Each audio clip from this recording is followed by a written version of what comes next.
What's up, Red Dirt Outdoors?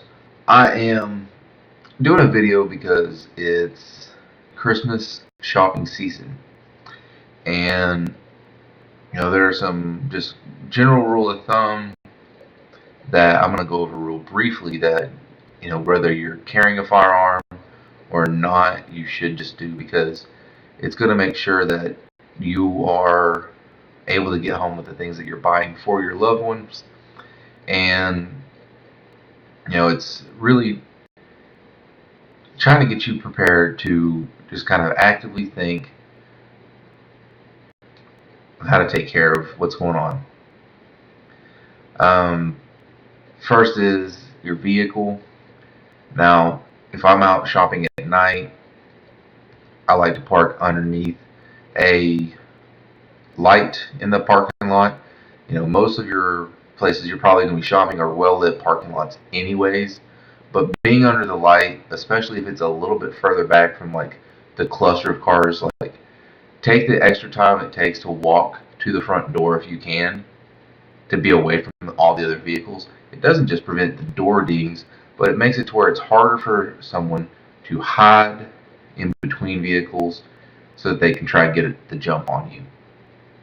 That's, you know, I do that pretty much year round, but especially this time of year, there are people who get desperate. There are people who, want to take advantage of the situation. People typically are have those endorphins from shopping that have been released. It's the time of the year where they're happy, they're thinking about their loved ones, their family, and they're excited about what's going on. And they may start to be a little more careless instead of being as watchful as they typically would not be any other time of the year. So that's the first thing with the car. The second thing is always make sure that you hide things that you don't want someone to steal. They could break out your window. They could go for that stuff, but if they don't know it's there, if it's hidden, less of a temptation. Then obviously lock your doors. That's something you need to really do all year round. But try and make sure that you're not setting yourself up into a situation to be a victim. Conceal carry while it's Christmas is pretty similar to concealed carry when it's not Christmas. You should be looking for those 30-06 signs, the 30-07 signs if you're open carrying. And I believe that's the open carry one. Vice versa if I'm wrong. But, there's 30-06, 30-07 for no conceal, no open. You should be looking for that regardless. If you're carrying, that's a sign you need to be very watchful for. But you should always be threat assessing. When you carry a firearm, that's the mindset you have to have is where is the danger, where is the threat. You're preventing the chance of there having to be a situation where you would need to draw that firearm. You're threat assessing. You're looking for what could happen. Here's where that gets hard. With people being desperate, with people being hard up this time of year, it's cold in a lot of places. So there are people who need jackets. There are people who need the cash, who need to try and get somewhere warm when typically that homeless person may sleep outside. Um, so you have to be very mindful of, is this a threat or is this a homeless person who needs help and they're just asking for help?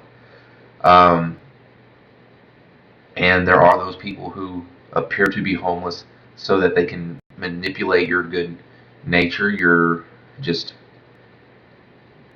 feeling of the season. You may not normally give, but Christmas time you may be a little more generous to that situation. And there are people who take advantage of that good feeling. My general rule, I never give money to somebody. If I have, an extra water bottle on me, if I have, an extra candy bar or something I can give that might provide some sustenance, some hydration, I'm more willing to give that, but I'm never going to give them my cash. And I hate that I have to think that way because of the situation that our country's in, the mindset people have now. Um, I mean, it's not to say that I don't give to charitable organizations.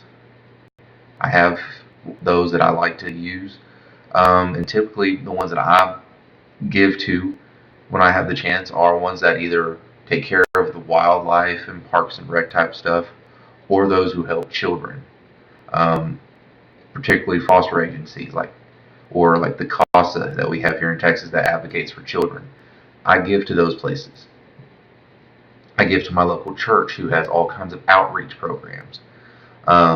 So it's not that I'm not willing to help. It's that I'm not willing to put myself in a situation to where now you know how much money I have because you've seen me dig through my wallet to find something for you.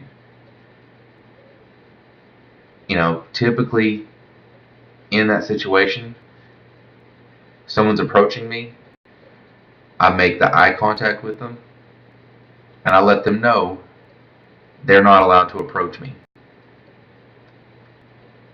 They may try and still ask me for something when they get that, hey, stop right there.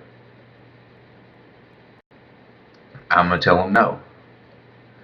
Typically, I'm not rude about it. Typically, I'm like, I don't have anything for you. I'm sorry.